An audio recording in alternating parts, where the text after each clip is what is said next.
She'd been amazing though with it, like, as well. You wouldn't, like, she wouldn't strike you as a diabetic if you saw her. So you can picture my girlfriend in your mind's eye. I'll begrudgingly give you this piece of information about her. Before she dated me, she was linked to the actor chap, American Whitehall bit of a tree like Leonardo DiCaprio. And yeah, that's the fucking act that I had to follow. Leonardo DiCaprio. That's fucking depressing is what that is. Mainly depressing knowing that the only reason your girlfriend is with you is because she turned 26. Also, it means I can never watch any of his films anymore, because all I can think about is them. The Departed, Gangs of New York. Who am I kidding? Titanic. I can't watch Titanic anymore. It gets to the end and I'm cheering on the iceberg. I'm like, go on, Rose, dunk him, dunk him! And obviously it's worse for her, you know. She's had to trade in the Wolf of Wall Street for the Labradoodle of London.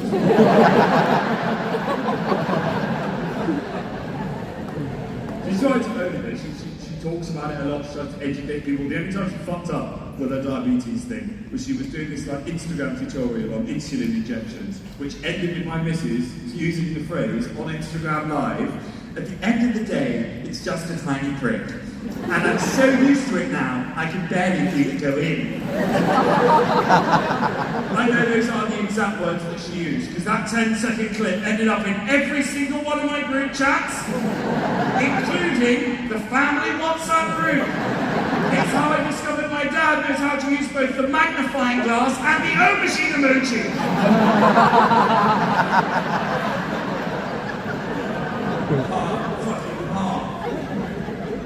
That is the main way that it affects your relationship with diabetes. For anyone that doesn't know, your pancreas doesn't produce enough insulin, so you have to very carefully monitor your blood sugar levels. And if you do any strenuous exercise, they can dip very dangerously low. Now what that translates to in real life is I can now tell exactly how good of a performance I put in the bedroom by what my girlfriend is having to snap on afterwards. I roll over after sex and she's tucking into an entire Colin the Caterpillar on that well played, bravo Jack. I roll over and she's popping in a single Malteser on that, okay, could try harder next time. She does put on so much better. I asked her the other day, like, right, we've been out for 3 years, you can tell me that honestly. When we first started dating, were there any red flags? She went, honestly, there weren't any red flags. I was like, oh my god, that's so cute. She went, there were quite a lot of rainbow flags. I know, honestly, I nearly spilled my mimosa. I couldn't believe it. I mean, to be fair, I get a lot of that, mainly in America. I was living in America last year. The amount of times Americans would say to me things like this, Jack, we couldn't work out whether you were British or gay. I know, can you believe it? It's like, just because I hold out a little pinky finger whilst I'm sucking the cock, it's ridiculous. She gets couple envy as well. I don't know whether anyone else gets that right. We had it recently. We were in a restaurant in Greece and there was this old couple at the table, like properly old, ancient, both in sketches. And they weren't moving quickly, but their arches looked very well supported. I'm going to keep going with these sketches jokes, by the way. My aim by the end of this tour is I want to become the first celebrity ever that's paid by a brand to stop wearing their produce. So the old couple are there, right? And what happens is they hear in this restaurant this old-timey song come onto the radio, and then impromptu, they just get up out of their seats and they start slow dancing with each other in the middle of the restaurant. Oh my god, my girlfriend's heart just melted. She's like, oh my god, that's the most adorable thing I've ever seen. They're probably childhood sweethearts. We don't know, that could be a one-night stand for all we know. Yeah, that's got Tinder, pump and dumb written all over it. She's like, no, that'll be us in 50 years' time. I was like, I dread to fucking think. What the version of that is in 50 years' time. Nostalgia for the cultural tundra that we find ourselves living through. Us in a restaurant in Greece in 50 years, craning our ears in the speaker system. Darling, I think it's our song. Cardi B, WAP!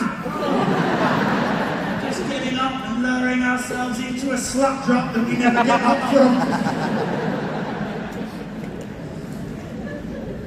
She loves all of that music. And that's something I've realised in our house. Like, we have completely different taste, which I don't think is a problem. Some people think that's what true love is, when you love all of the same things and you're finishing off each other's sentences. Is it fun? True love is when you love them in spite of detesting everything they're passionate about. Okay, that was a fucking lovely little moment there. You just turn into your husband, tenderly stroking his arm. That's us, that is. And then you go, yeah, you're right, you drove me on to see this cunt. I'm sorry, sir. We can't be on comedians though either in our house. Like, fair enough. We can't be on anything. Music, television shows. She loves that show, the one where they follow the dating lives of people with learning difficulties. Love Island. Love Island. It's true. I've seen men on that show that are so dumb they make Jenny Redknapp look like Professor Stephen Hawking. Don't worry, I can make that joke. I got permission from Jenny. I said, do you mind if I do that gag? He went, yeah, of course, mate. Stephen Hawking, what a skateboarder. No, Jenny.